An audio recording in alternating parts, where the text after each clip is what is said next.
When Carter Voss mocked Renee Dawson at Wilson's Auto Shop, "You can't do a man's job with those hands," he saw only what she wanted the world to see, a reserved black mechanic who kept to herself.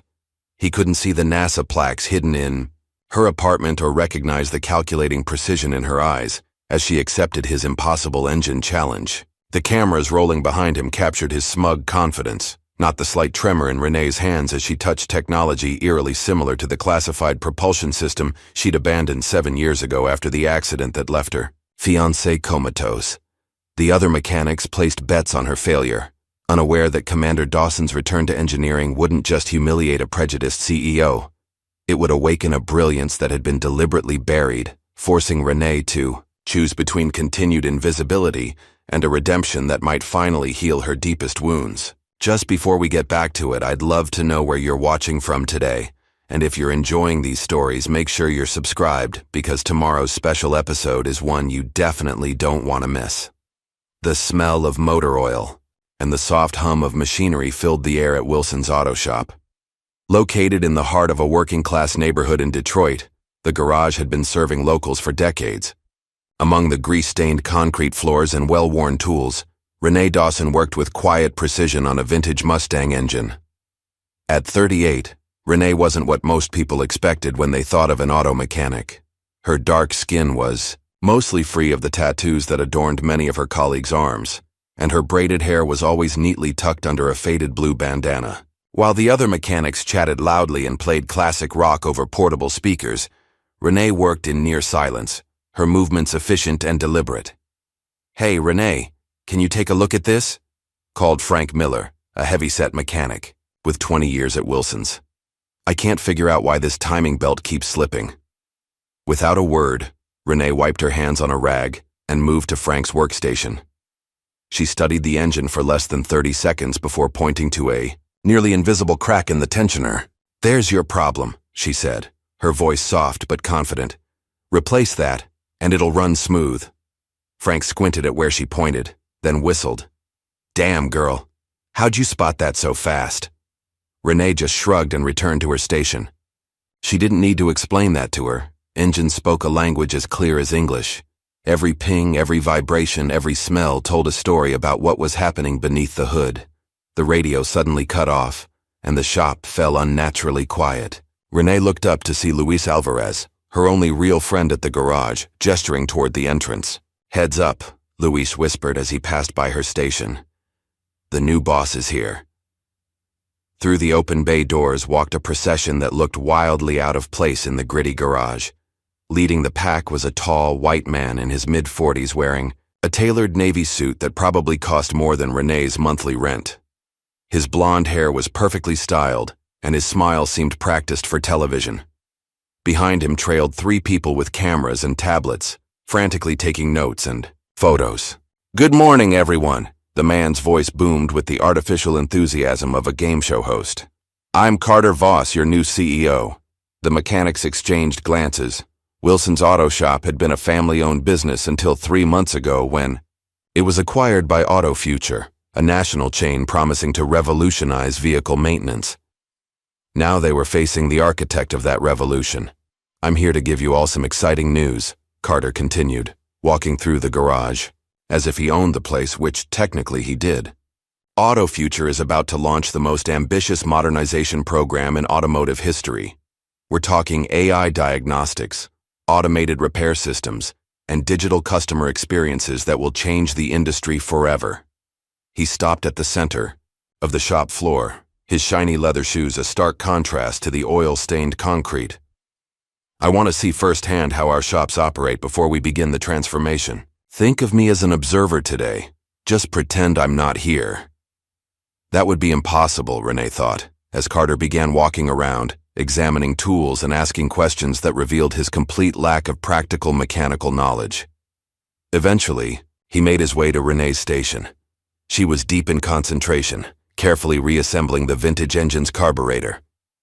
"And what are we working on here?" Carter asked, leaning too close for comfort. "Rebuilding a 1967 Mustang 390 V8, Renee replied without looking up. Carter nodded as if he understood. "Ah, right. The V6 model. V8. Renee corrected automatically. The 390 cubic inch was never offered as a V6. Carter's smile flickered for just a moment. Of course, that's what I meant. He turned to his entourage. Get some shots of this interesting project. One of the photographers stepped forward, aiming his camera at Renee's hands as they delicately adjusted a tiny spring.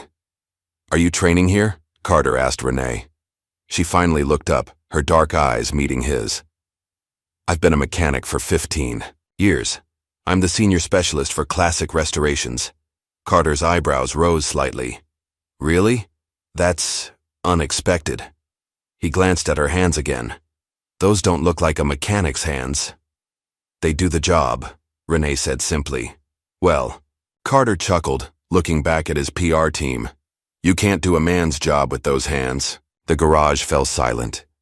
Luis, who was working nearby, straightened up and glared at Carter. Even the photographers looked uncomfortable. Renee didn't respond immediately. Her expression remained neutral, but something flashed behind her eyes. A momentary fire quickly contained. She set down her tools with deliberate care. Is there something else you needed, Mr. Voss? She asked, her voice calm but edged with steel. Before Carter could answer, the sound of a truck backing up to the garage entrance caught everyone's attention. A flatbed truck was delivering what appeared to be an engine, but unlike any standard automobile engine, it was sleek with unusual components and a design that looked more aerospace than automotive. Ah, perfect timing. Carter clapped his hands together. Everyone gather around, this is something special. The mechanics reluctantly assembled near the truck as workers unloaded the engine onto a rolling platform. It was about the size of a standard V8, but with a completely different configuration. More compact, with titanium components and what looked like specialized cooling systems. This, Carter announced proudly, is the ARX-7 prototype. It was developed by my R&D team for experimental aviation applications, but we've had technical difficulties. None of my engineers have been able to get it running properly. He swept his arm toward the engine dramatically. I'm offering a challenge to Wilson's finest mechanics. Fix this engine, get it running to specifications, and I'll award the successful team a promotion and a 6-month pay raise. The mechanics murmured among themselves, examining the strange engine with a mixture of interest and skepticism. How long do we have? Asked Frank. 72 hours, Carter replied. His eyes drifted to Renee, and a small, smug smile crossed his face. Let's see if the lady mechanic can make it sing. Louise stepped forward. That's not, I'll do it, Renee interrupted quietly. All eyes turned to her. Carter's smile widened. Wonderful. The clock starts now. He turned to his PR team. Make sure you document this.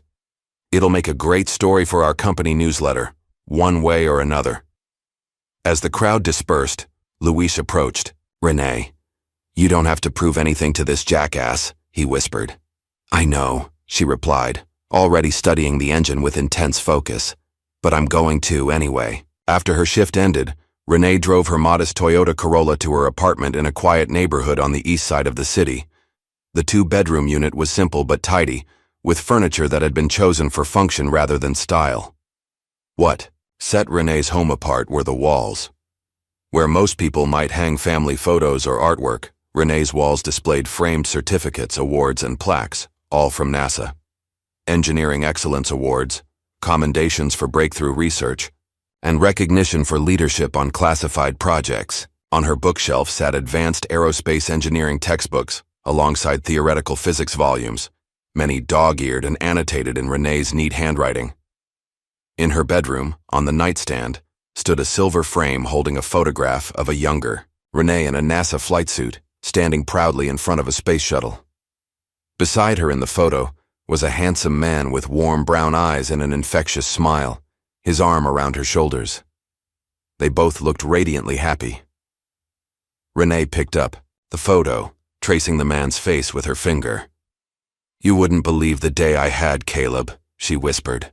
She was interrupted by the sound of her phone ringing. The screen showed blocked number. Renee hesitated before answering. Hello? You working on engines again, Commander Dawson? The male voice was deep and formal. Renee tensed. Who is this? Dr. William Porter, NASA Security Division. We've detected some unusual activity in our database. Someone's been searching for information about your old project. Thought you should know. I haven't accessed any classified material, Renee said quickly. We know, Dr. Porter replied. That's what concerns us. Someone else has. Be careful, Commander. The line went dead. Renee stared at her phone, then at the photograph of Caleb. Her past, it seemed, was catching up to her. Meanwhile, in his luxury hotel suite, Carter Voss was having a private conversation with Luis and two other mechanics from Wilson's. I'll be blunt, Carter said, swirling an expensive whiskey in a crystal glass. I can't afford the optics of being shown up by, well, you know. He didn't have to specify who he meant. Make sure she doesn't succeed with that engine. You want us to sabotage her? Luis asked, uncomfortable. Carter frowned. That's such an ugly word. I prefer to think of it as ensuring a fair playing field. After all, she's just a mechanic, and that engine was designed by aerospace engineers with PhDs. What's in it for us? Asked one of the other mechanics. Carter smiled. How does a management position in the new auto future sound? Once we automate most of the repair work, we'll need skilled supervisors. The men exchanged glances, but remained silent. Just keep her distracted, Carter continued. Misplace a tool here. Give her the wrong specs there. Nothing obvious. I'm not asking you to break anything. After they left, Carter made a phone call. It's me, he said. Run a deeper background check on Renee Dawson. There's something about her that seems familiar. Late that night, after everyone had gone home, Renee returned to the garage. She had a key, a privilege granted to senior mechanics for emergency client work.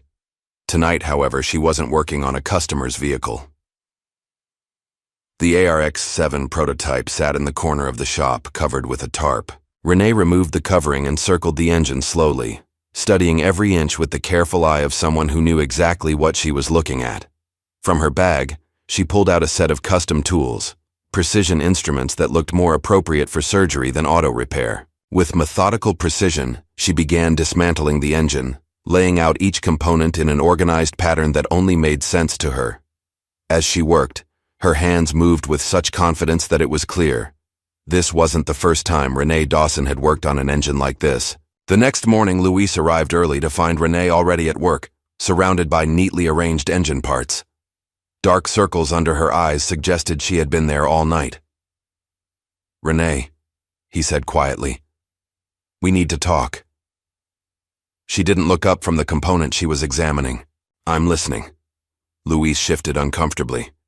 Carter's planning to sabotage you. He pulled me and a couple of guys aside last night, offered us promotions if we helped make sure you fail. Now Renee looked up. And you're telling me this because it's wrong, Luis said, though he couldn't quite meet her eyes. Look, I don't know what your deal is, Renee. You barely talk, you never join us for beers, and sometimes you fix things in ways that make no sense until they work perfectly. But you're the best mechanic I've ever seen, and you don't deserve this. Renee studied him for a moment. Thank you for telling me, she said finally. Will you help me instead? Luis hesitated. I can't lose this job, Renee. I've got 2 kids in college, she nodded. I understand. Just don't get in my way. As Luis walked away, other mechanics began filtering in. They cast curious glances at Renee's workstation, and she heard their whispers. No way she fixes that thing. I've got $50 saying she quits by tomorrow. Carter's got engineers who couldn't fix it. What chance does she have? Renee ignored them all, focusing entirely on the task at hand. In her mind, she wasn't in Wilson's auto shop anymore. She was back in the clean room at NASA's Propulsion Research Complex 7 years earlier. The memory was vivid. Renee in a white lab coat, leading a team of brilliant engineers through the final design phase of Project Artemis, a classified propulsion system that would revolutionize space travel. The room hummed with energy as equations, filled whiteboards and computer simulations ran complex scenarios. Commander Dawson, a young engineer called out. The thermal exchange rates are off in the 4th quadrant. Renee moved to his station, examined the data, and quickly recalculated the formula. "Try this," she said, writing out a modified equation. The simulation ran again, this time showing perfect stability. "How do you do that?" the engineer asked in awe. Renee smiled. "Physics doesn't change, you just have to listen to what it's telling you." At the back of the room stood Caleb Mitchell, her fiancé and deputy project leader. His proud smile warmed her heart more than any professional achievement ever could. The memory dissolved as Frank's voice pulled her back to the present. "Hey, Renee, you need any help with that thing?" She shook her head. "I'm good, thanks." "Well, don't say we didn't offer," Frank replied with a chuckle as he walked away. By mid-morning, a small film crew had arrived to document Carter's hands-on leadership approach at Wilson's. They set up lights and cameras, transforming the working garage into something resembling a movie set. Carter himself appeared an hour later, dressed in a more casual but still expensive outfit. Designer jeans and a button-down shirt with the sleeves carefully rolled up to appear relatable. He moved through the garage, positioning himself next to mechanics who were deep in their work, pretending to offer advice while cameras captured the staged mentorship. "Get a shot of me with the team working on that Chevy," Carter directed. "Make sure to catch me pointing at something important." When he approached Renee's station, she was nowhere to be found. The ARX-7 components were covered with a clean tarp. "Where's our female mechanic?" Carter asked, barely hiding his annoyance. "Supply run," Luis answered.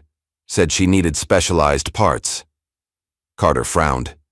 "Make sure she knows we're only allowing standard tools and parts for this challenge. No outside help." When Renee returned an hour later carrying several unmarked boxes, she found her toolbox had been moved and rearranged. Several specialized tools were missing, and the diagnostic tablet she'd been using had been reset to factory settings. She stood very still, surveying the situation, then methodically began checking every component she'd already cleaned and inspected. 3 had been subtly damaged, nothing obvious, but enough to cause catastrophic failure if installed. Instead of reporting the sabotage, Renee simply retrieved a spare toolbox from her car, this one with a heavy-duty lock, and continued working. She replaced the damaged components with ones from her unmarked boxes and proceeded as if nothing had happened. As the day progressed, a young woman in Auto Future's trainee uniform found reasons to pass by Renee's station repeatedly. Finally, during lunch break when the garage was nearly empty, she approached. "Excuse me, Ms. Dawson?" The young woman was, in her early 20s, with bright eyes and nervous energy. Her name tag read, Kira Thomas. Renee looked up. "Yes?" "I just wanted to say..." Kira glanced around to make sure no one was listening. "I recognize you from a documentary I watched in engineering school, Breaking Barriers, Women in Aerospace. You were in it for like 30 seconds, but I never forgot your name." Renee's expression remained neutral, but her posture tensed slightly. "Don't worry," Kira continued quickly. "I won't tell anyone. I'm not really a trainee. I have a master's in mechanical engineering, but no one would hire me because I didn't have real-world experience. When I saw you working here, I couldn't believe it. Would it be okay if I watched you work sometimes? After hours, maybe?" Renee studied the young woman for a long moment. "Be at the back door at 8 p.m. Don't tell anyone." Kira's face lit up. "Thank you. I won't let you down." As Kira hurried away, Renee noticed Luis watching the exchange from across the garage. The conflict was clear on his face. Loyalty to Renee battling against self-preservation. She remembered the day Luis had been passed over for promotion because she had solved a problem that had stumped the entire shop for weeks. The owner had praised her in front of everyone, and Luis's resentment had been palpable. He'd been cordial since then, but the competitive edge never fully disappeared. That afternoon, Carter brought in a group of engineers from Auto Future's Innovation Division. They stood around the ARX-7, pointing and discussing the design while occasionally glancing at Renee with barely concealed disdain. "The problem is in the combustion chamber design," one engineer said loudly enough for Renee to hear. "No amount of mechanical tinkering will fix a fundamental conceptual flaw." Another added, "It would take a complete redesign of the fuel delivery system. She's wasting her time." Renee continued working, appearing to ignore them. On her workbench lay several pages of hand-drawn schematics, complex mathematical models and redesigned components that looked nothing like standard automotive engineering. One of the engineers drifted closer, intending to mock her efforts, but stopped short when he saw her calculations. His eyes widened in surprise. He opened his mouth to say something, then closed it again, casting a nervous glance at Carter before walking away. As evening approached and the garage emptied, Renee finally allowed herself a moment of vulnerability.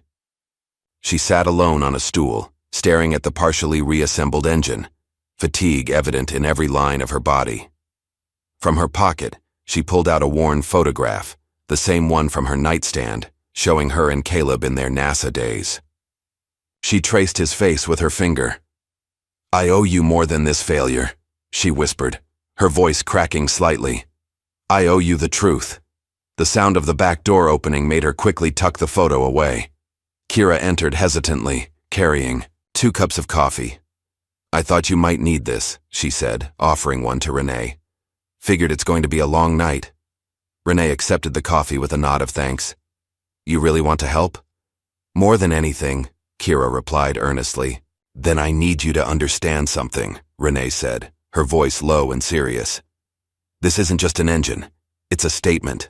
She gestured for Kira to come closer and began explaining her approach to the ARX-7, not as a mechanic fixing a broken engine, but as an engineer redesigning a flawed concept. Kira listened with rapt attention as Renee revealed a depth of knowledge that went far beyond automotive mechanics. Outside in the parking lot, Luis sat in his car, watching the light in the garage window. His phone buzzed with a text from Carter. "Update?" Luis stared at the message for a long time before finally typing his response. "She's still working. No progress yet." He put the phone down and continued watching the window, the war within himself still raging. Behind that window, Renee Dawson was no longer hiding who she truly was, at least not from Kira. "For the first time in years, Commander." Renee Dawson, former lead engineer of NASA's classified propulsion program, was bringing her full brilliance to bear on a problem worthy of her talents. And somewhere across town, in a long-term care facility, Caleb Mitchell lay unresponsive in a hospital bed, the silent catalyst for both Renee's greatest achievements and her most painful regrets. The morning sunlight slanted through the high windows of Wilson's auto shop, casting long shadows across the concrete floor. Renee had worked through the night with Kira's help, and the ARX-7 engine was now partially reassembled.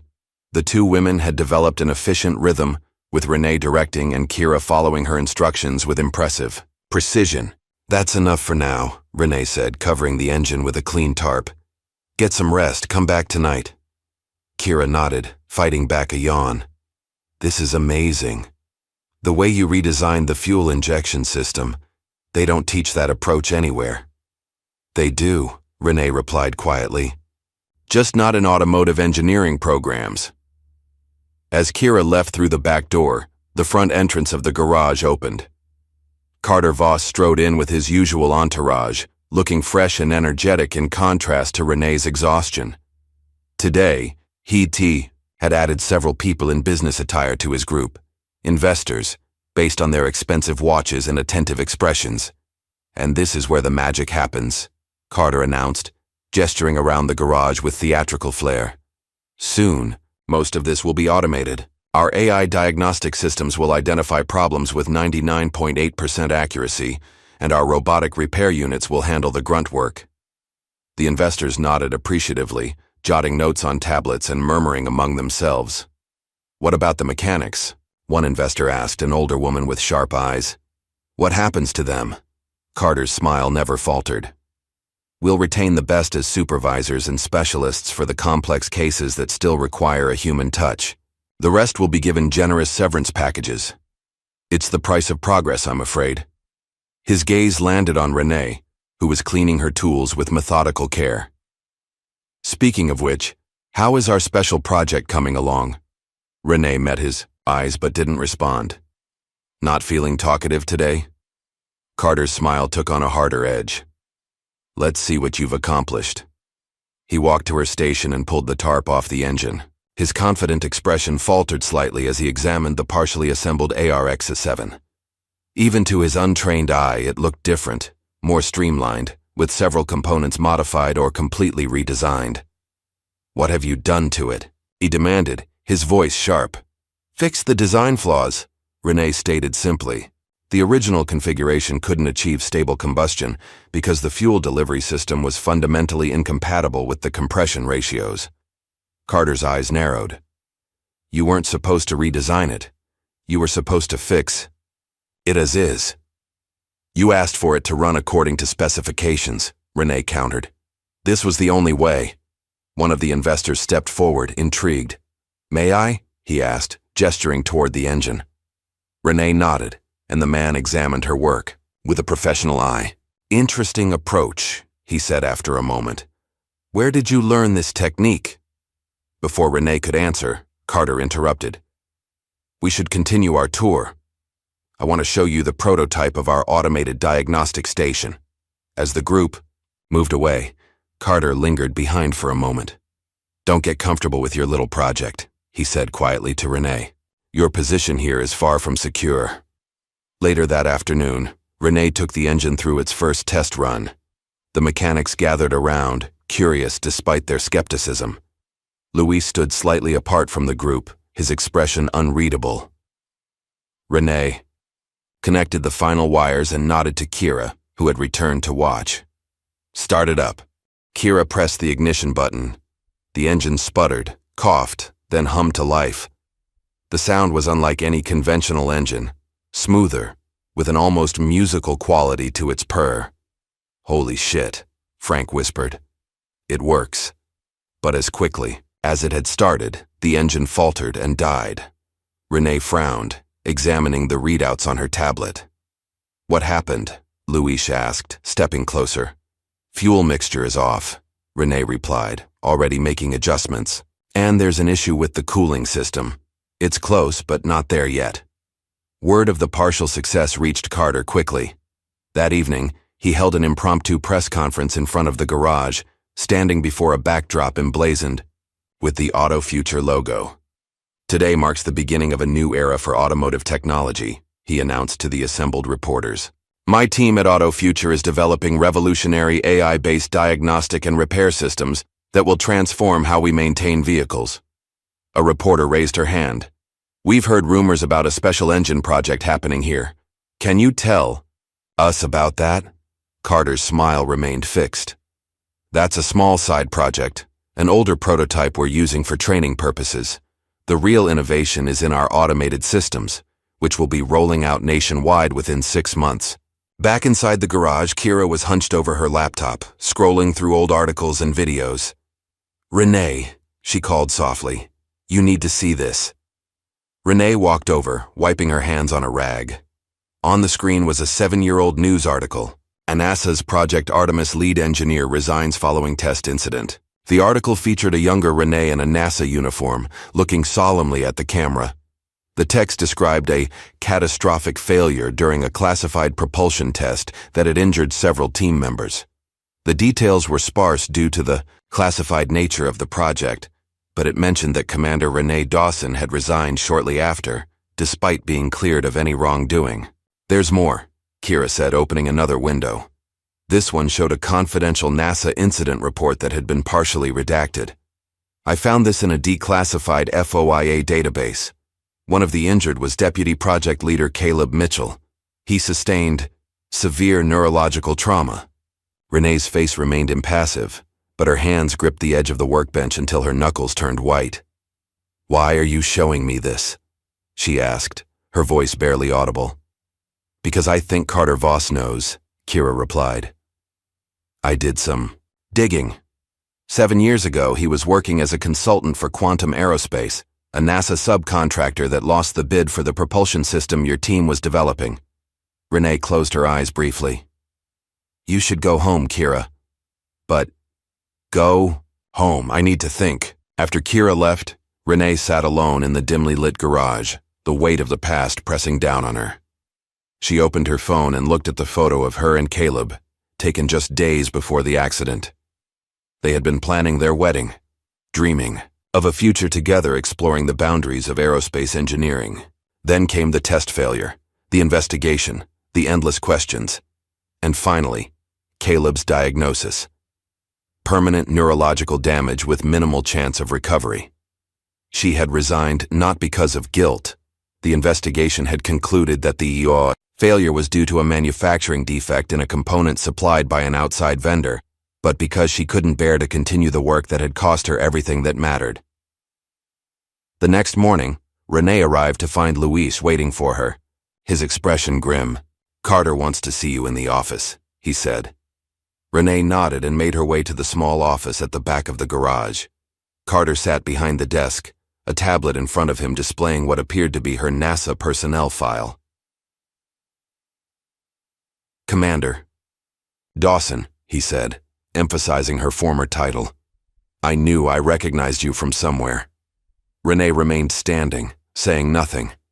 Imagine my surprise when I discovered that the quiet mechanic in my garage was once the brilliant leader of NASA's most classified propulsion program.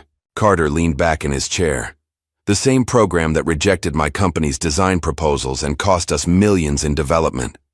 "Your designs were flawed," Renee said simply. "They would have failed catastrophically under real-world conditions."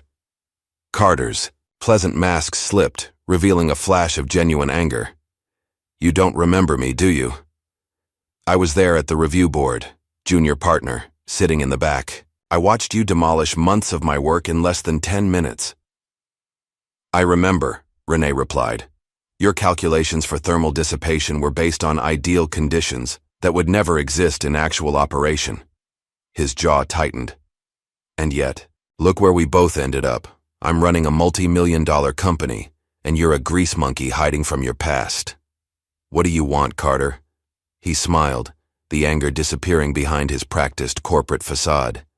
"I want you to stop. Work on the ARX-7 immediately. The design modifications you've made constitute theft of corporate intellectual property. You challenged me to fix it. That's what I'm doing." Carter shook his head. "The challenge was a test of mechanical skill, not an invitation to redesign proprietary technology.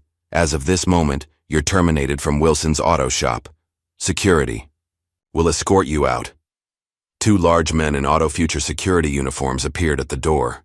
Renee looked at them, then back at Carter.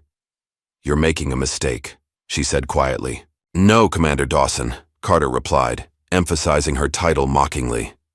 "The mistake was yours when you decided to play engineer again after your last project put people in the hospital." Renee's expression didn't change, but something cold and hard flashed in her eyes. Without another word, she turned and walked out, the security guards following close behind. The mechanics watched in confusion as Renee was escorted to her locker to collect her personal items. No one spoke to her or questioned what was happening. Only Kira approached, her face twisted with indignation. "This is wrong," she said. "He can't do this." "He can," Renee replied calmly. "It's his company." "But the engine, your work. Let it go, Kira. Some battles aren't worth fighting." As Renee walked out of the garage for what seemed like the last time, Luis stepped forward. "Renee, I didn't know he was going to." She cut him off with a look. "Save it, Luis. We both know what happened here." That night, Kira sat in her small apartment fuming with righteous anger. She opened her laptop and began typing furiously, compiling everything she had found about Renee's NASA career, the accident, and Carter's connection to it all. She added links to technical papers Renee had published, testimonials from former colleagues, and footage from the NASA documentary that had briefly featured her.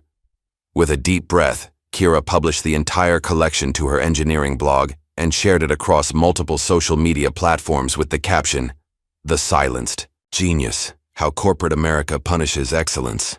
By morning, the post had gone viral. Engineering students, women in STEM, and industry professionals were sharing it with outraged comments about Carter's treatment of Renee. News outlets picked up the story, with headlines questioning why one of NASA's most brilliant engineers was working as an auto mechanic and had now been fired for her excellence. Meanwhile, Renee had disappeared. She wasn't answering her phone, and no one answered when Kira knocked on her apartment door. Unknown. To anyone, Renee had driven 3 hours to a specialized long-term care facility in the countryside. The Meadowbrook Care Center was a peaceful place surrounded by gardens and trees. Renee walked through its quiet corridors until she reached room 217. Inside, lying in a hospital bed surrounded by monitoring equipment, was Caleb Mitchell. Oh my, body was thin but well cared for, his face serene in its stillness. Only the slow rise and fall of his chest indicated that he was alive. Renee sat beside him and took his hand. "I tried to live in silence," she whispered. "I thought if I stayed small, stayed hidden, the past couldn't find me." She squeezed his unresponsive hand. But it did anyway. She spent hours talking to him, explaining everything that had happened with the ARX-7 engine and Carter Voss. As the sun began to set, she stood to leave, placing a gentle kiss on Caleb's forehead. "I miss you," she said simply. "Every day." When Renee returned to her apartment, she found Kira waiting outside her door. "Everyone's looking for you," Kira said without preamble. "Your story is everywhere."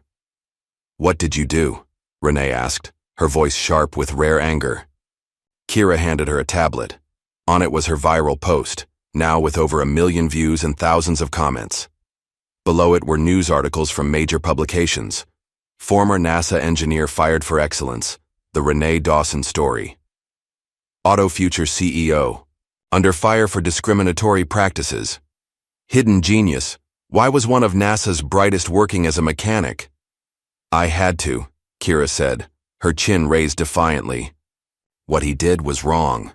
Renee closed her eyes briefly. "You had no right." "Maybe not," Kira admitted. "But I couldn't just watch him win.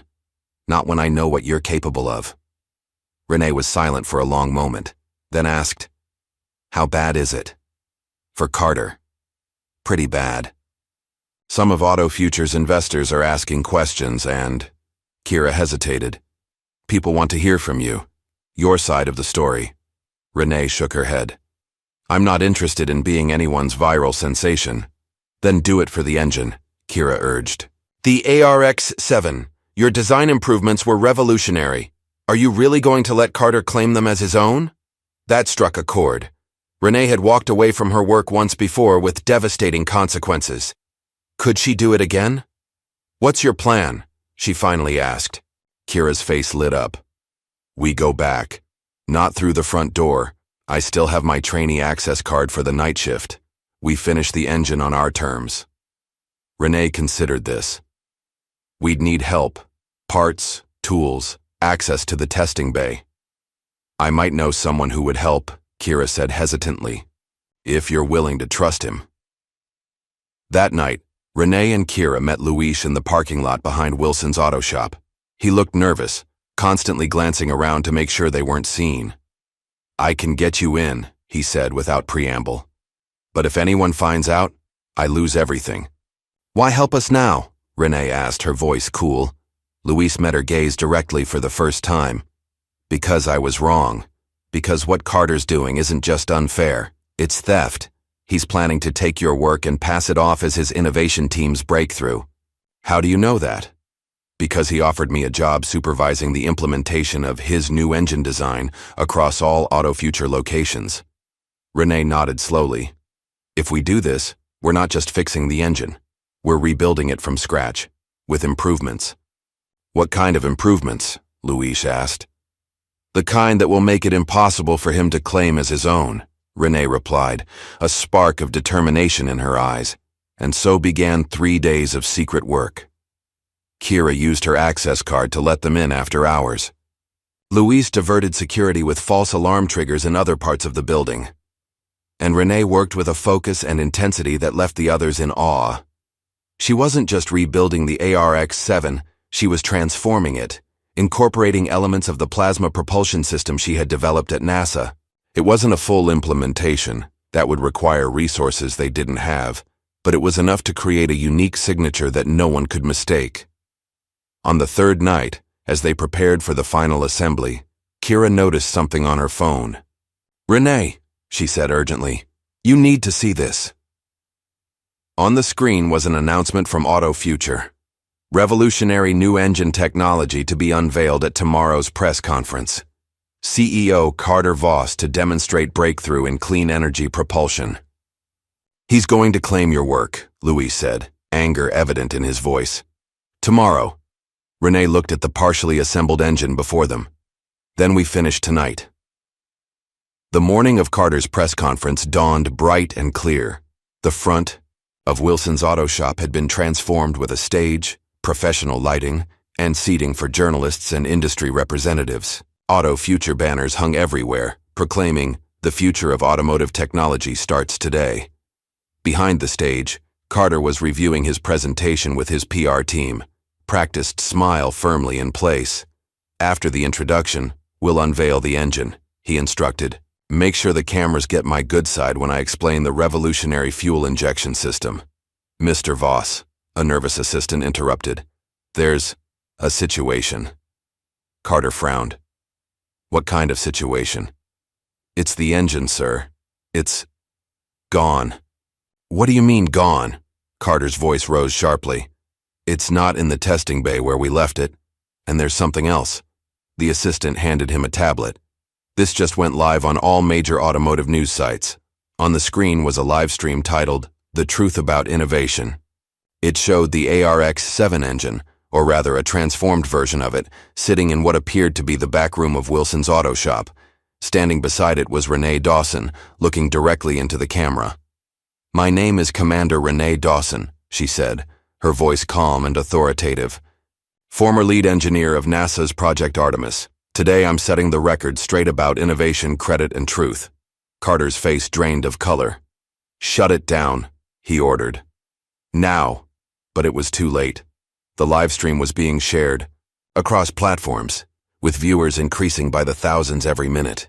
Outside, journalists were already watching it on their phones, murmuring excitedly among themselves.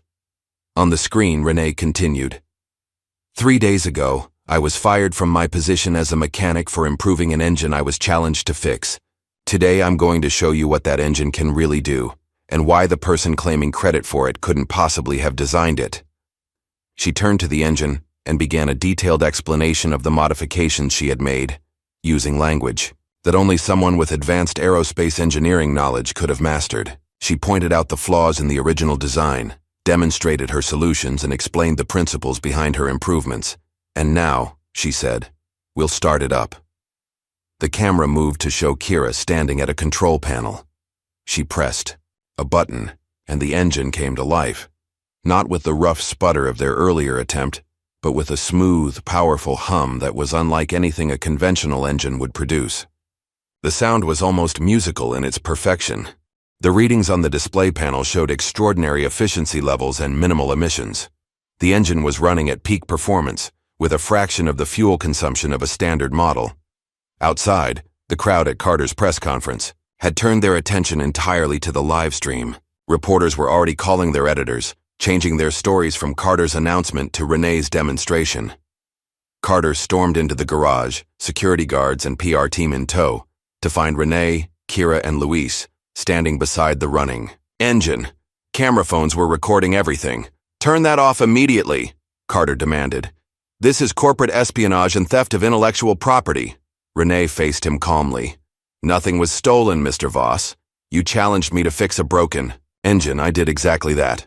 With unauthorized modifications using proprietary technology." "Actually," came a new voice from the doorway, "the technology in question belongs to NASA, not Auto Future." All heads turned to see an elegant older woman walking into the garage. Her silver hair was pulled back in a neat bun, and she carried herself with the confident authority of someone used to being in charge. "Dr. Martina Lee," the woman introduced herself, former director of propulsion research at NASA, and Renee's mentor. Carter's expression flickered between confusion and alarm.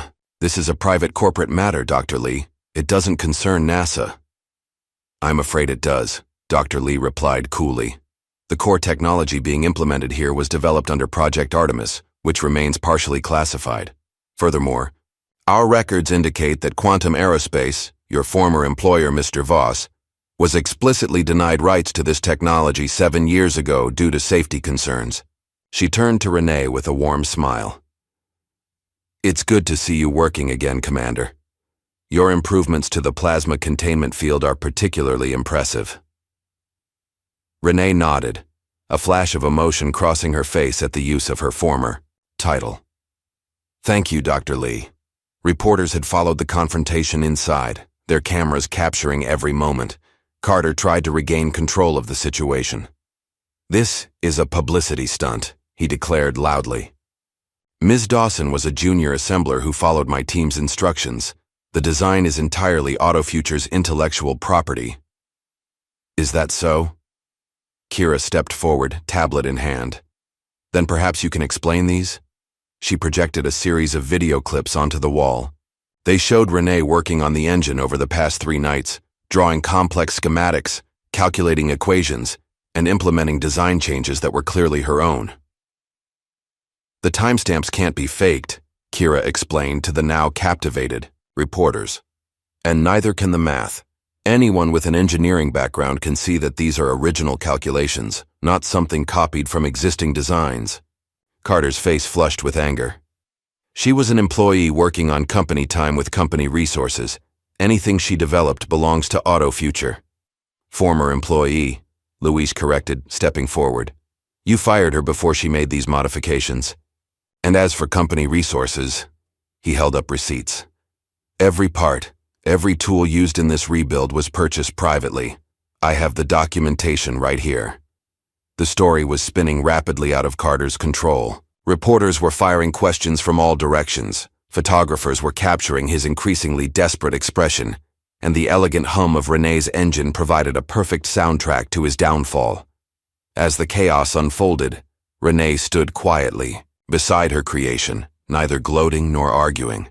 When a reporter asked her directly why she had been working as a mechanic instead of an engineer, she answered simply. Sometimes, she said, we need to step away from who we were to find out who we can become. The media frenzy continued to build throughout the day. By evening, automotive blogs were publishing detailed analyses of Renee's engine design, praising its innovative approach to clean energy. Tech magazines were running profiles of her NASA career and mysterious disappearance from the aerospace world. Social media was flooded with clips of Carter's increasingly defensive responses, contrasted with Renee's calm expertise. The next morning, Renee received a call from an unfamiliar number. Commander Dawson, a formal voice greeted her. This is Martin Hoffman, chairperson of AutoFuture's board of directors. We'd like to speak with you at your earliest convenience. 3 hours later, Renee sat in a luxurious conference room at AutoFuture's corporate headquarters. Around the massive table sat 8 board members, all watching her with varying degrees of curiosity and respect.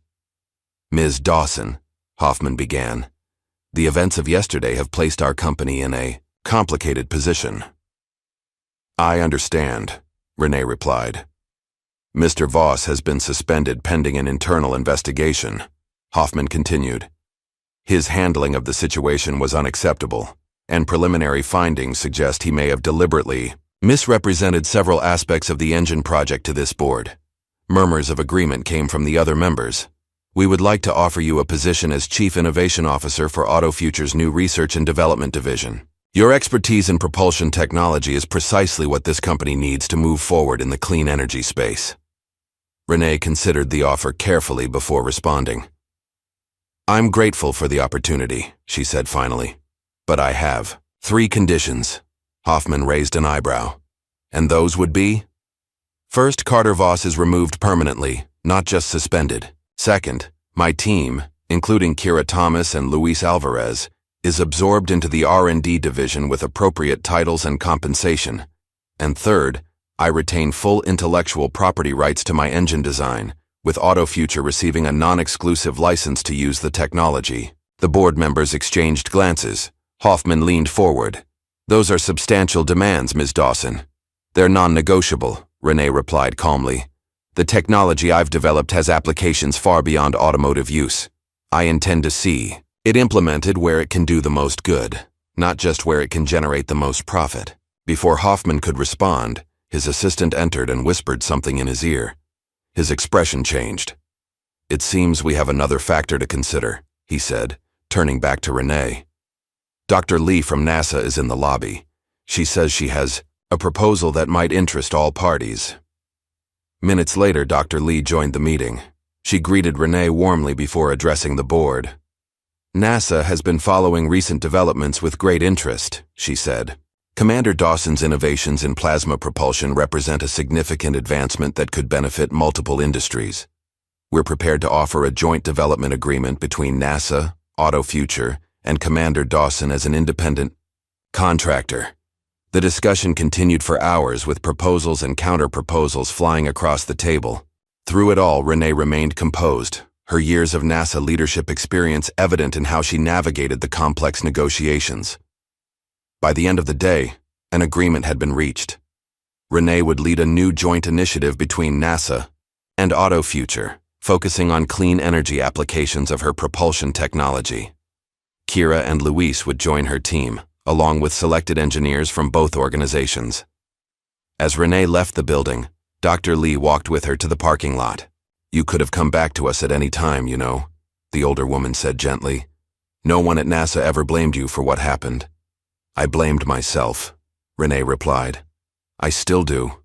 Dr. Lee stopped, turning to face her former protege.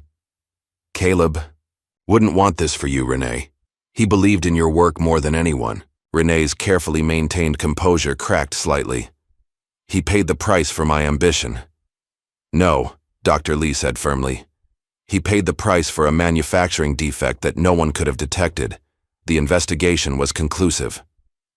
Before Renee could respond, her phone buzzed with a notification. It was from the Meadowbrook Care Center. Her heart nearly stopped as she read the message. "Patient Caleb Mitchell has shown signs of increased brain activity. Please call immediately." Renee looked up at Dr. Lee, her eyes wide with shock and fragile hope. "Go," Dr. Lee said, understanding immediately. "I'll handle things here." As Renee drove toward the care facility, her mind raced with possibilities. After 7 years of silence, was Caleb finally coming back? And if he was, what would he think of the woman she had become, the woman who had hidden from her gifts for so long? The answer awaited her at Meadowbrook, where the impossible was suddenly becoming possible, just like the engine that had changed everything. The highway stretched before Renee as she drove toward Meadowbrook Care Center, her mind racing faster than her car. The message from the facility kept replaying in her thoughts. Patient Caleb Mitchell has shown signs of increased brain activity. After 7 years of stillness, something had changed. When she arrived, Dr. Powell, Caleb's neurologist, was waiting for her. "Commander Dawson," he greeted her, leading her through the quiet corridors. "We detected significant changes in Mr. Mitchell's brainwave patterns this morning. It's not a full awakening, but it's the most activity we've seen since he was admitted. What caused it?" Renee asked, her voice tight with controlled emotion. Dr. Powell smiled slightly. "Interestingly, it happened while the television in his room was playing a news report. About you, actually. Your engine demonstration." Renee stopped walking. "He heard me?" "It's possible. Patients in his condition often retain some level of auditory processing." Something resonated. They reached Caleb's room, and Renee entered alone. He looked the same, peaceful, still, but the monitors beside his bed showed different patterns than she'd seen before. She sat beside him and took his hand. "I'm here, Caleb," she whispered. "I found my way back. Maybe you can too."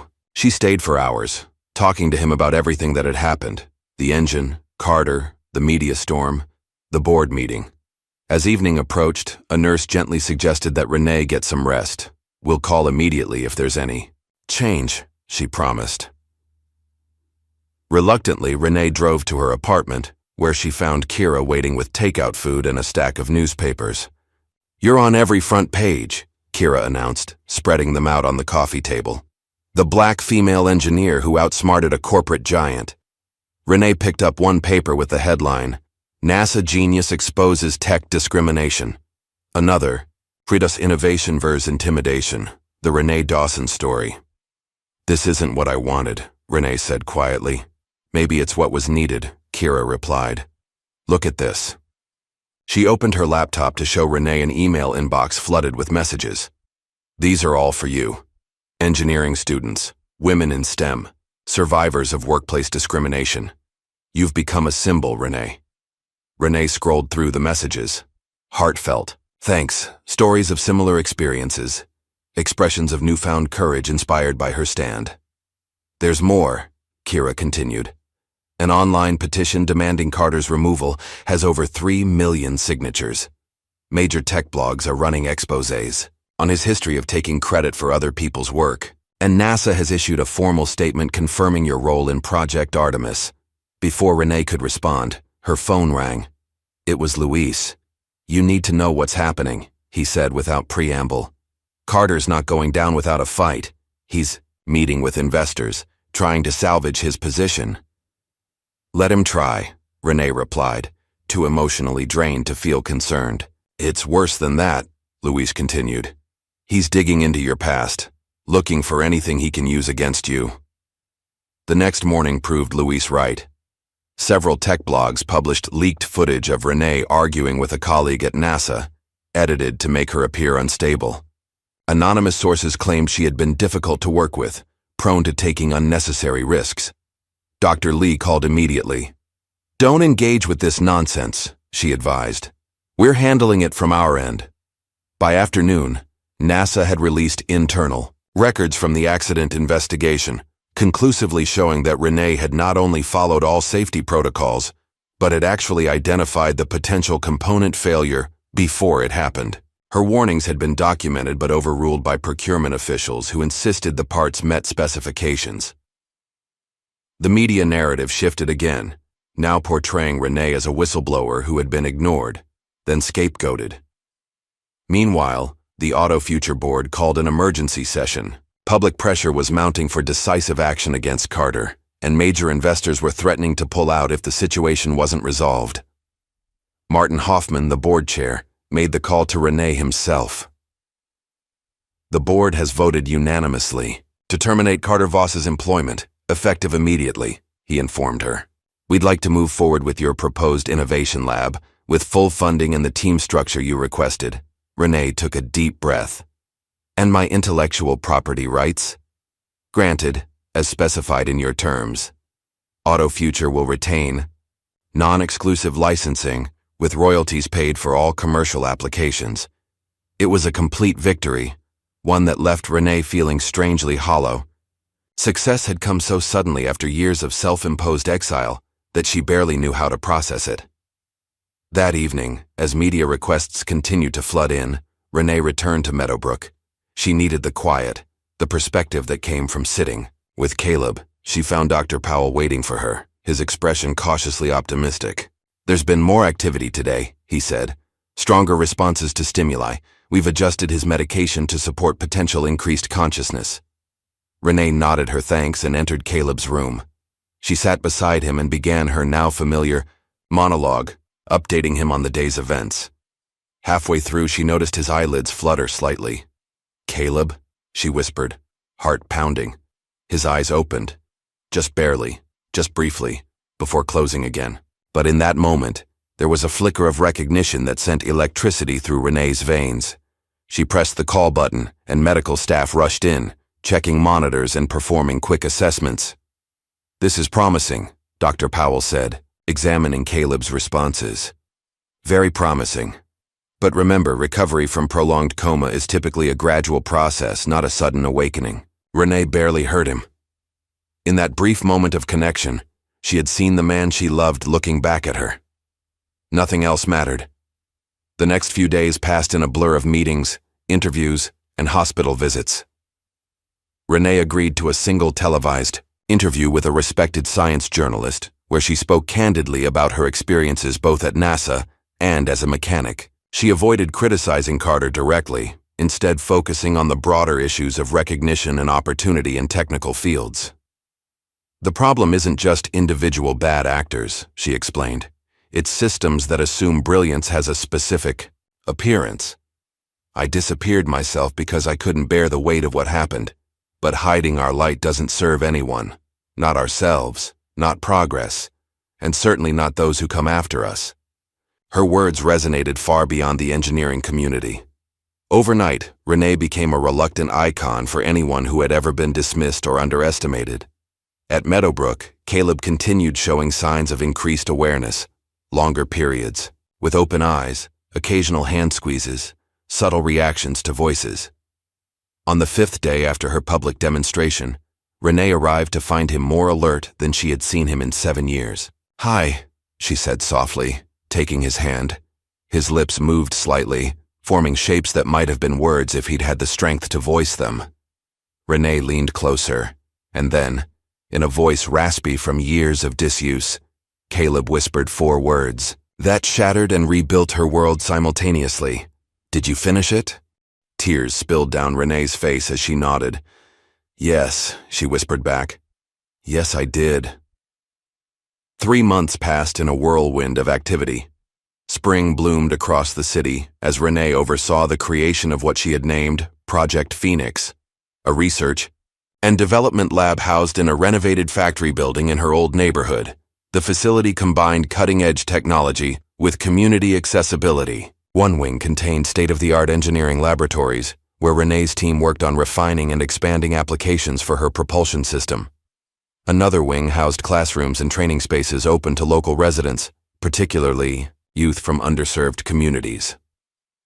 On a bright May morning, Renee stood in the main atrium, watching workers install the Project Phoenix logo, a stylized engine surrounded by rising flames, above the entrance doors. "What do you think?" Kira asked, joining her. In the months since their public stand against Carter, Kira had grown from eager assistant to confident project manager, overseeing much of the lab's day-to-day operations. "It's better than I imagined," Renee replied honestly. "When I left NASA, I never thought I'd build anything again." Luis approached, carrying blueprints for the community workshop space. "The contractor has some questions about the ventilation system," he said. "Also, Jackson called. He can start Monday if the offer still stands." Renee nodded. "Tell him we're looking forward to it." Jackson Walters had been a factory worker laid off when automation replaced his position. He had no formal engineering training but possessed an intuitive understanding of mechanical systems that Renee recognized immediately during his interview. He was the 5th former factory worker she had hired, part of her commitment to finding overlooked talent. The hiring strategy raised eyebrows among traditional engineers, but Renee remained firm. Her team now included former mechanics, single mothers returning to the workforce, and even 2 ex-convicts with self-taught programming skills. Alongside them worked NASA-trained engineers and university researchers, creating an unconventional but remarkably effective team. "The supply chain manager from AutoFuture is here for your meeting," Kira reminded her. "And Dr. Lee called. NASA approved the additional funding for the educational outreach program." As Renee headed to her office, she passed the memorial wall, a simple display honoring the Project Artemis team members who had been injured in the accident 7 years ago. It had been Kira's idea, a way of acknowledging the past while moving forward. Renee had resisted at first, but now found it strangely comforting. Her office was deliberately modest. She wanted resources focused on the labs and community spaces, not executive comforts. The only personal touches were a small plant and a new photograph, Caleb in his wheelchair during his first visit to Project Phoenix 2 weeks earlier. His recovery continued to progress slowly but steadily.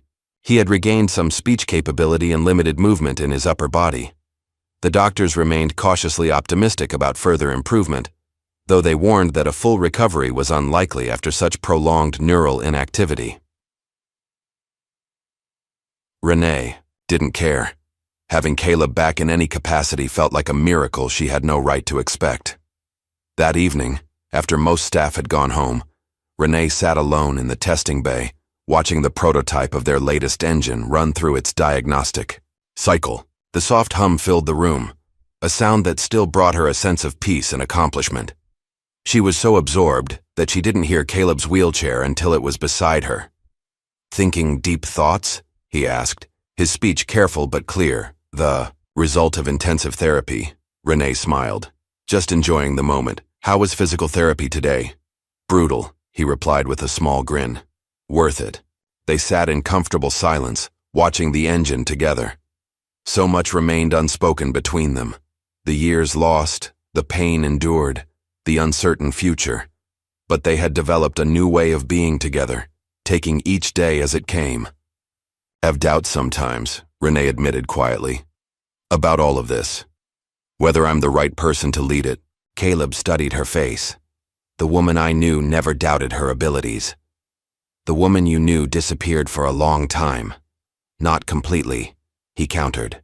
"She was hiding, but she was still there, still fixing things no one else could." Before Renee could respond, her phone buzzed with a security alert. The system showed someone at the main entrance, a man in an expensive suit pacing impatiently. Renee frowned at the image.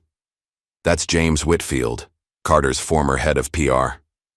"Want me to get rid of him?" Caleb offered, only half joking. Renee shook her head. "I'll see what he wants." She found Whitfield in the lobby looking distinctly uncomfortable. "Commander Dawson," he greeted her, extending his hand. "Thank you for seeing me without an appointment." "What can I do for you, Mr. Whitfield?" Renee asked, not taking his hand. He lowered it awkwardly. "I wanted to discuss a potential opportunity. I've started a new consulting firm specializing in technical innovation PR. Your story has tremendous appeal, and I believe we could craft a powerful narrative around Project Phoenix." "You want to represent me?" Renee asked, incredulous. "After everything that happened with Carter?" Whitfield smiled smoothly. "Business is business, Commander. The public loves a redemption story, and yours has all the elements of a bestseller. We could secure book deals, speaking engagements, perhaps even film rights." Renee studied him for a moment.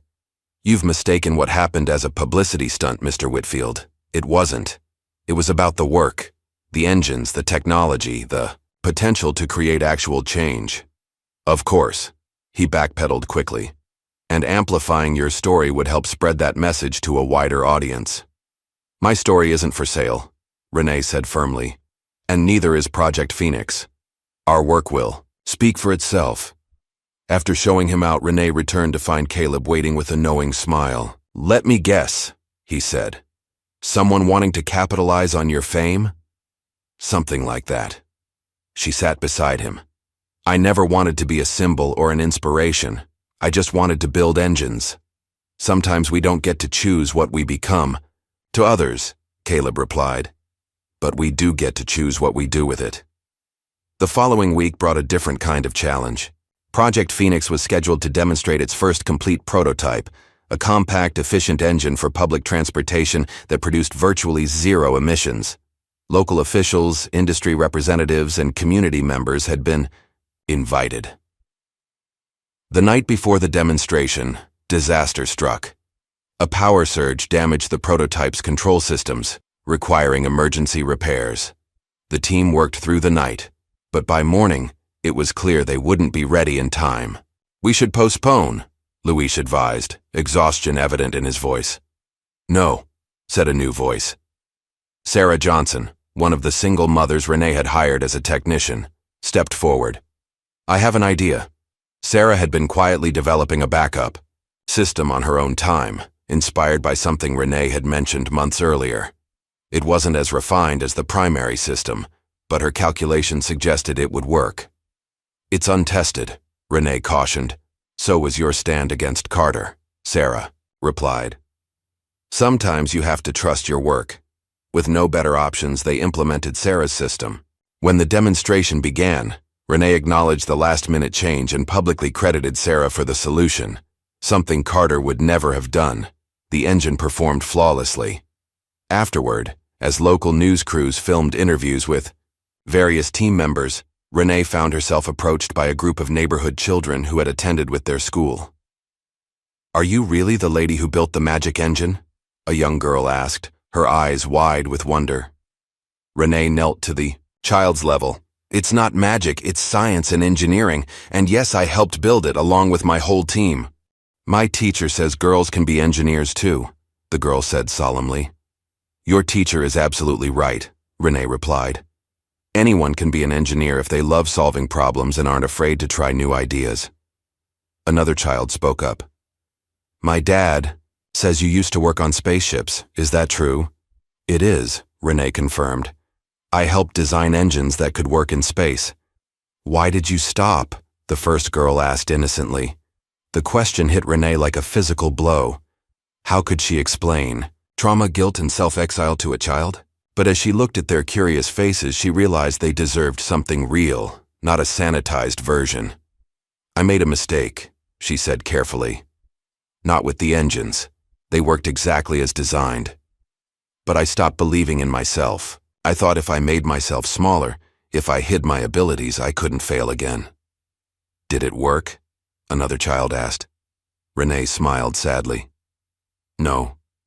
It just meant I wasn't there to help when I could have been. But you're helping now, the first girl pointed out with impeccable child logic.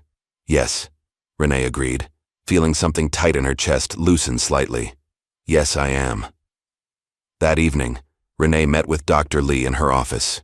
The NASA veteran had become a regular visitor to Project Phoenix, offering guidance and helping secure partnerships. The demonstration was impressive, Dr. Lee commented, especially the quick thinking with the backup system. That was all, Sarah, Renee replied. I would have postponed. Dr. Lee smiled knowingly. You've always been better at trusting others' abilities than your own. It's why you were such an effective leader at NASA, and why you're succeeding here. We've still got a long way to go, Renee cautioned. The commercial applications are at least a year from market readiness. That's not what I meant, Dr. Lee said gently. Look around you, Renee. You've created something remarkable here. Not just technology, but opportunity. You're rebuilding lives, not just engines.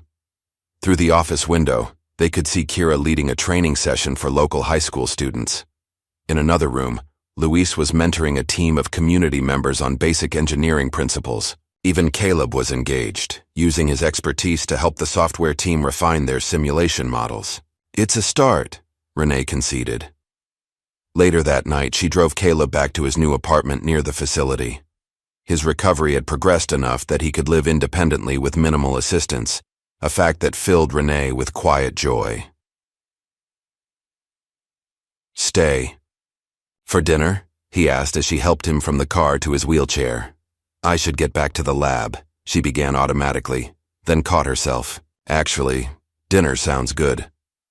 Inside, as Caleb prepared a simple meal with practiced movements, Renee found herself studying him.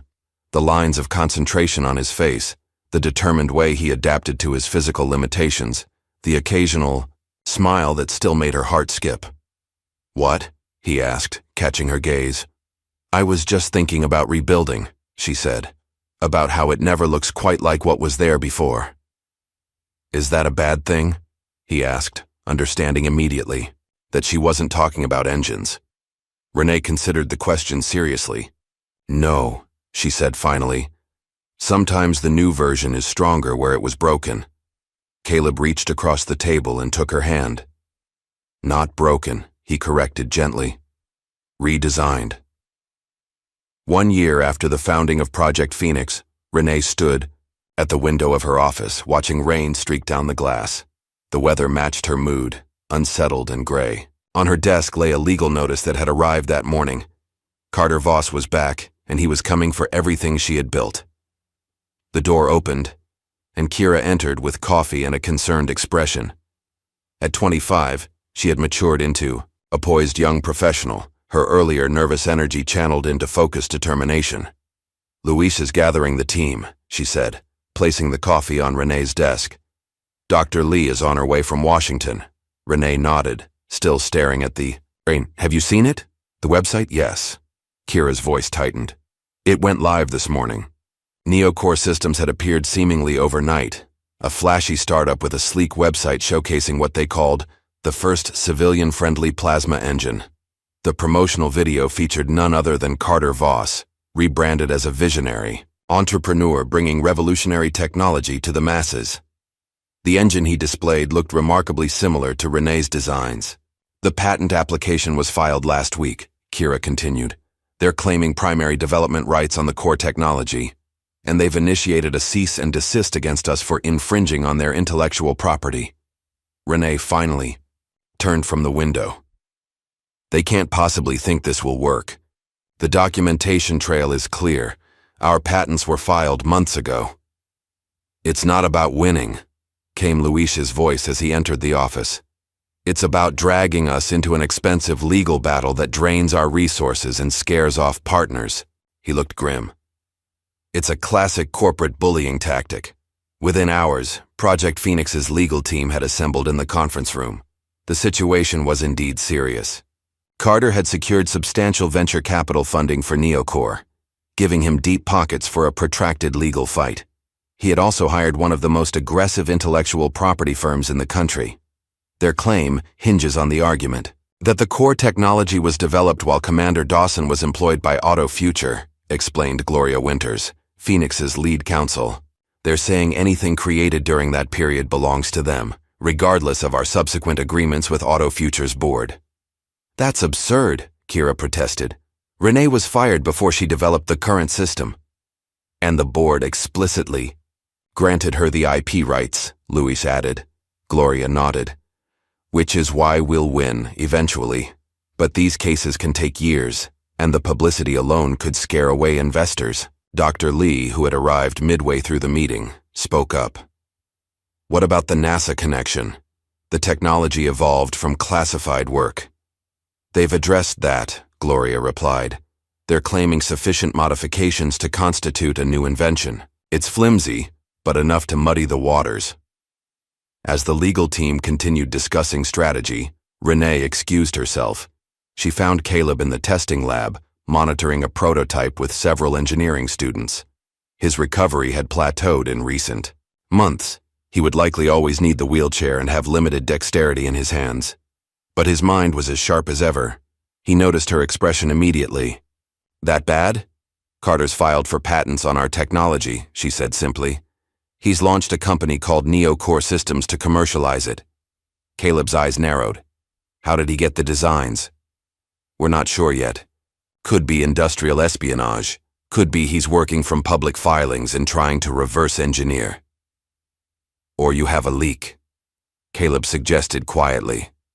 The thought had occurred to Renee, but hearing it voiced aloud made her stomach clench. Project Phoenix now employed over 60 people. She knew most personally, had handpicked many, but not all. We need to focus on the legal response first, she said. Gloria thinks we'll win eventually, but it could take years. You don't have years, Caleb pointed out.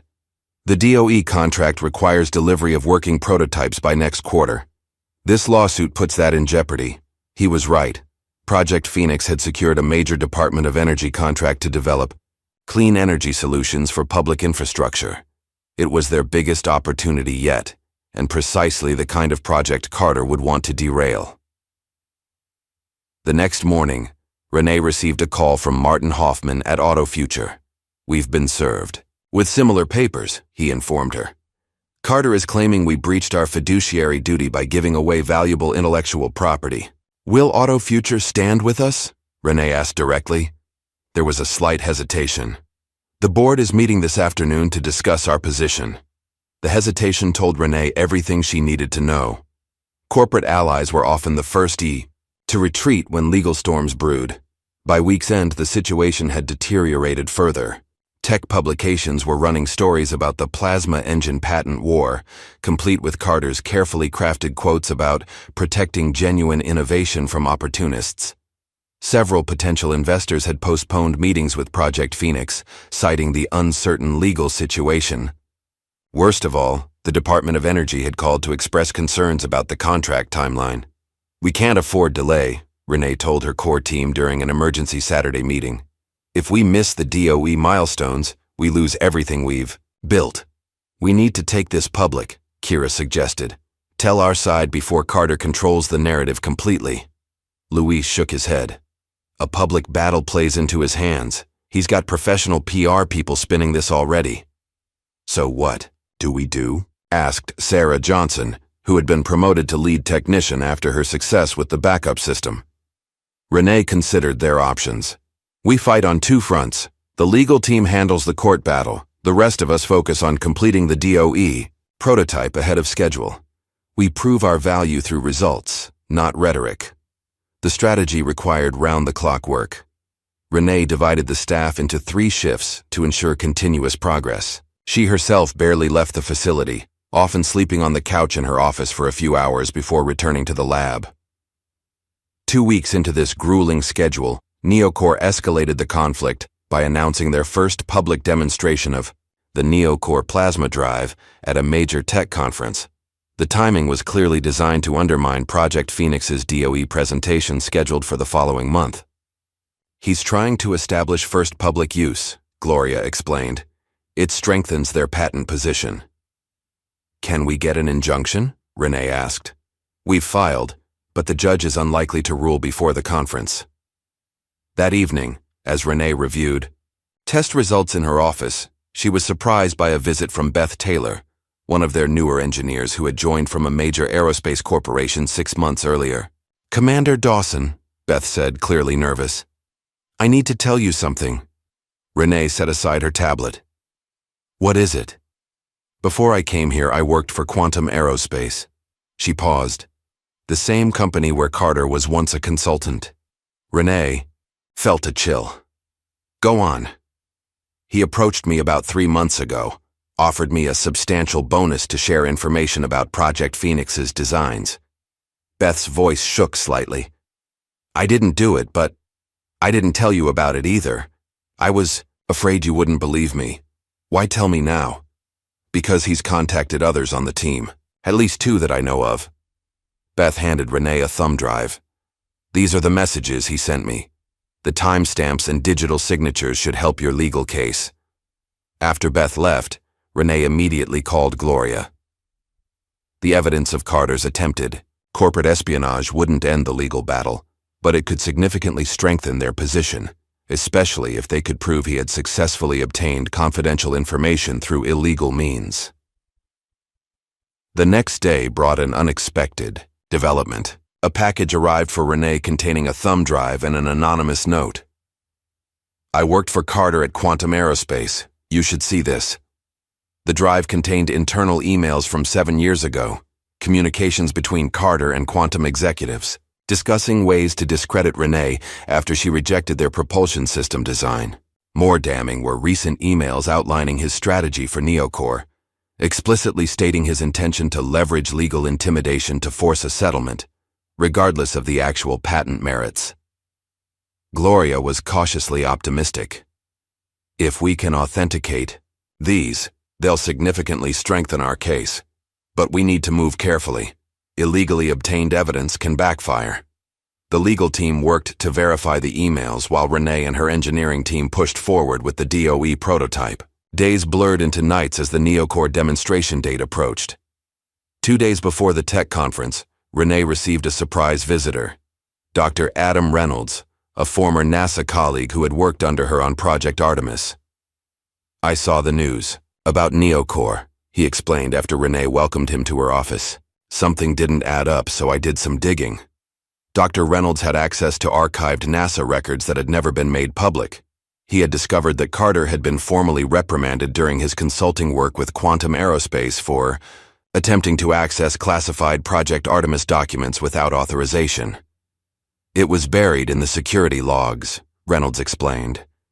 "But it establishes a pattern of behavior that goes back years." Armed with this new information, Gloria filed an emergency motion with the court, seeking both an injunction against Neocore's demonstration and expedited discovery to investigate the corporate espionage allegations. The morning of the tech conference arrived with no ruling from the judge. Carter's demonstration was scheduled for 2 p.m. At 11:30 a.m., Renee received a call from Gloria. "The judge has denied our motion for an injunction," she reported grimly. "But he's granted the expedited discovery request. We can depose Carter next week." It was a partial victory, but not enough to stop the demonstration that could potentially position Neocore as the public face of plasma propulsion technology.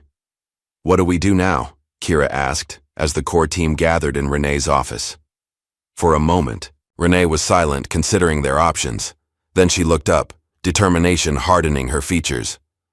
"We go to the conference," she said. "All of us." 2 hours later, Renee walked into the crowded exhibition hall of the tech conference, flanked by Caleb, Kira, Luis, and several other key team members. They took seats near the front of the presentation area where Carter was scheduled to speak. Carter appeared right on time, dressed in an impeccably tailored suit, his signature camera-ready smile in place. He began with a slick video presentation about Neocore's revolutionary vision for clean energy, carefully avoiding any mention of Renee or Project Phoenix. As he unveiled the prototype engine, which did indeed bear a striking resemblance to Renee's design, he launched into a technical explanation that contained several subtle but significant inaccuracies. The plasma containment field operates on a modified Bernoulli principle, he claimed confidently, allowing for stable combustion at previously impossible temperature gradients. Renee stood up. "That's incorrect," she said clearly, her voice carrying through the suddenly silent room. "The Bernoulli principle applies to fluid dynamics, not plasma containment. What you're describing would create catastrophic field collapse under load." All eyes turned to her. Carter's smile faltered momentarily before he recovered. "Commander Dawson," he acknowledged with forced cordiality. "This is a private corporate presentation. I'm afraid I'll have to ask you to save your questions for the designated Q&A period."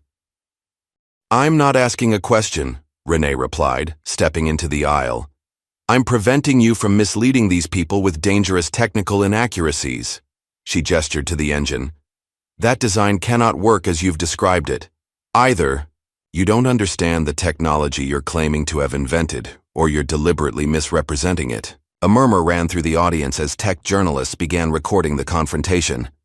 Carter's PR director tried to intervene, but Renee continued, her voice calm but authoritative, as she systematically dismantled Carter's technical claims. She didn't mention the patent dispute or the lawsuit. She simply exposed the scientific flaws in his presentation, with the precision of someone who truly understood the technology. "Would you care to demonstrate the engine's operation?" she challenged finally. "Show us this modified Bernoulli principle in action." Carter's face had grown increasingly flushed. "Our demonstration today is a technical overview, not an operational test. Full functionality will be displayed at our official launch next month." "Because it doesn't work," Renee stated simply. "Not as configured. The field harmonics are misaligned. If you attempted to initiate the reaction sequence with that configuration, you'd risk catastrophic failure." From the audience, Caleb spoke up. "As the co-developer of the original plasma containment protocols at NASA, I can confirm Commander Dawson's assessment. What we're seeing here is a superficial replica without the underlying engineering integrity." The room erupted in questions, as journalists realized they were witnessing something far more newsworthy than a standard product announcement. Carter attempted to regain control, but the damage was done. Technical reporters began asking increasingly specific questions that revealed the gaps in his understanding of the very technology he claimed to have pioneered. As security finally moved to escort Renee and her team from the hall, a voice called out from the back of the room. "I have something to add." A slender man in a Navy suit made his way to the front. He introduced himself as Dr. James Wilson, former chief engineer at Quantum Aerospace. 7 years ago, he stated clearly for the recording devices, Carter Voss attempted to access classified Project Artemis designs without authorization. When Commander Dawson's team identified critical flaws in Quantum's proposal, Mr. Voss launched a campaign to discredit her professionally. He held up a USB drive. I have the documentation to prove it, which I've already provided to the appropriate authorities. The presentation dissolved into chaos. Carter was hurried off stage by his security team as journalists swarmed Dr. Wilson and Renee for comments. Outside the exhibition hall, Renee found herself surrounded by her team, all wearing expressions ranging from shock to elation. "That was either brilliant or insane," Luis said, shaking his head in amazement. "Probably both," Caleb added with a grin. Kira was already scrolling through social media on her tablet. "It's everywhere. Tech CEO exposed by former NASA engineer is trending. The technical breakdowns of his errors are getting thousands of shares." Dr. Wilson approached their group. "Commander Dawson," he said, extending his hand, "I should have come forward years ago. I apologize for the delay." "What made you do it now?" Renee asked as they shook hands. I saw what you've built with Project Phoenix. Not just the technology, but the opportunities you're creating. Some things are worth standing up for. 3 days later, Renee sat in a courtroom as the judge issued a preliminary ruling on their case. Based on the new evidence of Carter's corporate espionage attempts and past misconduct, the court granted a temporary restraining order preventing Neocore from displaying, demonstrating, or marketing any technology based on the disputed patents.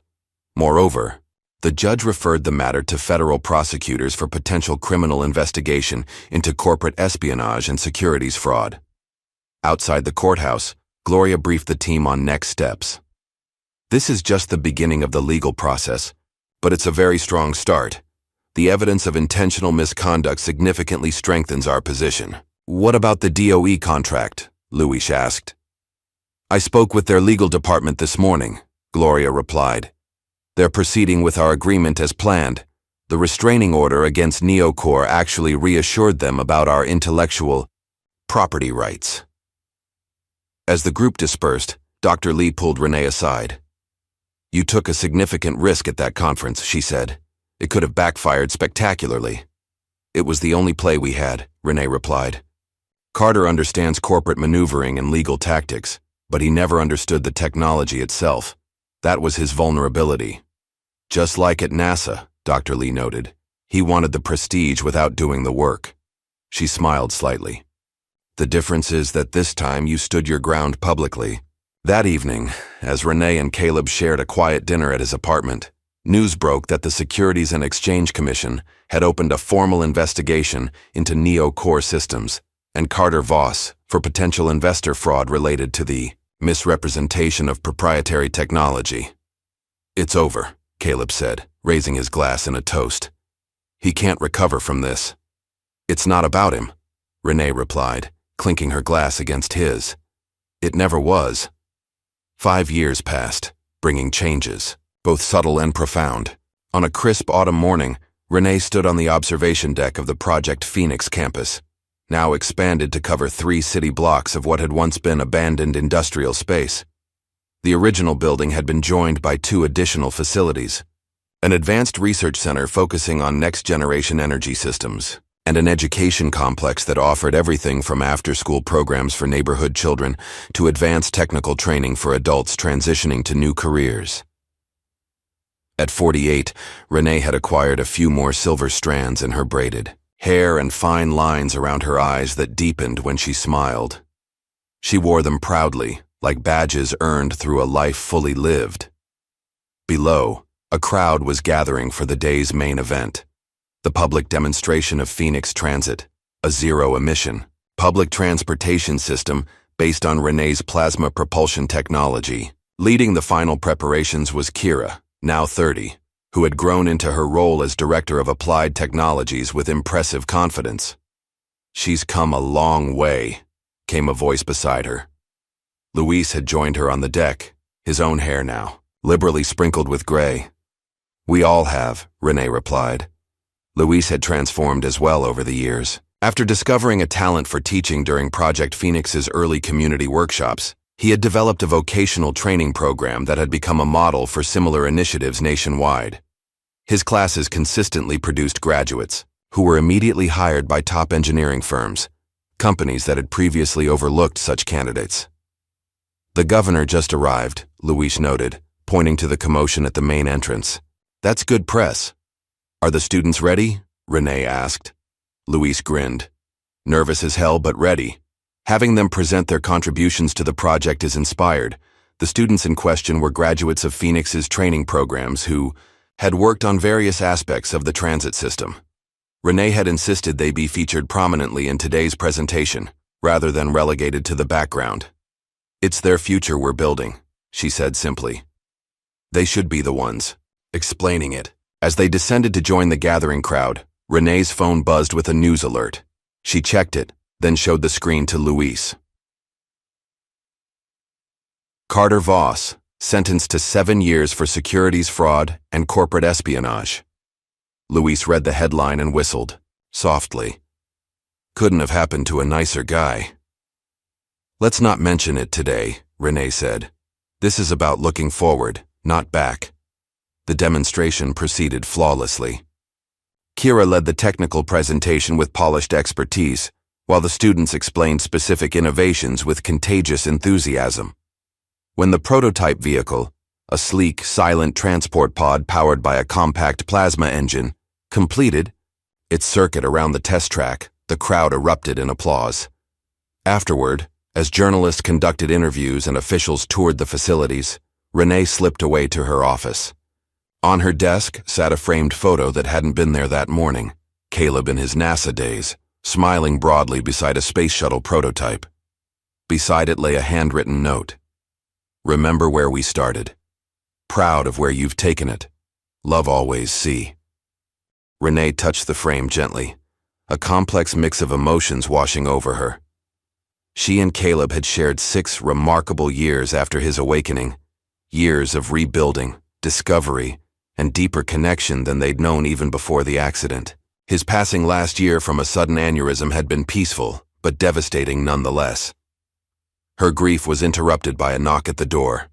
Dr. Lee entered, now fully retired from NASA, but still serving as a technical advisor to Project Phoenix. "Tintoise, from your admirers?" the older woman asked with a knowing smile. "Just taking a moment," Renee replied, gesturing to the photo. Dr. Lee nodded understanding. He would have loved today's demonstration. He saw the designs, Renee said. He knew it would work. The Congressional Medal of Freedom Committee called. "This morning," Dr. Lee mentioned casually. "They want to finalize the details for next month's ceremony." Renee had initially tried to decline the nation's highest civilian honor when she was notified of the selection. It had taken the combined persuasion of her entire team to convince her to accept. "Still feels wrong," she admitted. "So many people made this possible." "Which is exactly why you're the right recipient," Dr. Lee countered. "You built more than technology. You built a community that amplifies talent wherever it's found." Later that afternoon, Renee visited the elementary school, adjacent to the Phoenix campus. As part of the company's community investment, they had funded a complete renovation of the struggling school and established a science program that was now among the best in the state. In a bright classroom filled with curious faces, Kira was giving a presentation to third graders about engineering principles. She had become a regular visitor, determined to inspire the next generation of innovators. "Who can tell me what makes something move?" Kira asked the class. A small girl with braided hair like Renee's raised her hand. "Energy," she declared confidently. "That's right," Kira confirmed. "And energy comes in many forms." As Kira continued her lesson, Renee watched from the doorway, remembering the shy engineering graduate who had recognized her in the garage years ago. Now Kira was passing that same spark to children who might otherwise never consider careers in science or technology. The cycle continued. That evening, after most staff had departed, Renee sat alone in her office, working on the early chapters of her memoir. She had resisted the project for years, uncomfortable with focusing on her own story. What finally convinced her was the realization that her experiences might help others navigating similar challenges. She typed slowly, choosing her words with care. "We often speak of innovation as if it exists in a vacuum. Pure intellect divorced from human experience. But the truth is messier and more beautiful than that. Our greatest breakthroughs are shaped by our struggles, our setbacks, and most importantly, by the courage of those who refuse to be diminished by circumstance." Her writing was interrupted by a video call from an unfamiliar number. When she answered, the screen showed a classroom full of young girls in school uniforms, with Kira standing among them. "Surprise," Kira said, waving at the camera. "I'm visiting my old elementary school in Baltimore, and these future engineers had some questions for you." For the next 30 minutes, Renee answered questions about engines, space travel, and what. It felt like to stand up to someone who underestimated you. The girls listened with rapt attention, occasionally erupting in delighted laughter or serious nods of understanding. As the call ended, one small girl asked a final question. "Ms. Dawson, what should we do if someone tells us we can't do something because we're girls?" Renee considered her answer carefully. First, remember that their limitations aren't yours. Second, find people who believe in you. They're out there, I promise. And third, she smiled, prove them wrong by building something so amazing they can't ignore it. After the call, Renee stood by her office window, watching the lights of the city come on as dusk deepened into evening. Project Phoenix's illuminated logo cast a warm glow across the campus, a beacon in the growing darkness. Her phone buzzed with a text from Luis. Community Center needs final approval on the mural design. Coming to check it out? She replied affirmatively and gathered her things. As she left the building, she passed the memorial wall, which had expanded over the years to honor not only the Project Artemis team, but also Caleb and others who had contributed to Phoenix's mission. Renee paused briefly, touching Caleb's plaque. "We finished it, love," she whispered. "Just like you knew we would." Outside, the air was cool and fresh with the promise of autumn. Renee walked slowly through the campus, noting the students still working in some labs, the cleaning staff who greeted her by name, the security guards who took pride in protecting what had been built here. This was her legacy, not just the technology or the buildings, but the lives transformed and the opportunities created. A future built by those who had once been told they didn't belong. As she approached the community center where the new mural was being completed, Renee thought about the journey that had brought her here, from NASA engineer to anonymous mechanic to reluctant icon to purposeful leader. Each phase had shaped her, each challenge had strengthened her resolve. The mural, when she saw it, brought unexpected tears to her eyes. It depicted a diverse group of people building something together, something that emitted light and lifted the entire community. Above them, in simple, powerful letters, were the words from the conclusion of her memoir, which she had only shared with a few people. "They told me I couldn't do a man's job, so I built a future that made theirs obsolete." Has someone ever dismissed your greatness before you had the chance to show what you're truly capable of? Like and subscribe for more stories of hidden brilliance, unexpected redemption, and the courage to reclaim your power against all odds.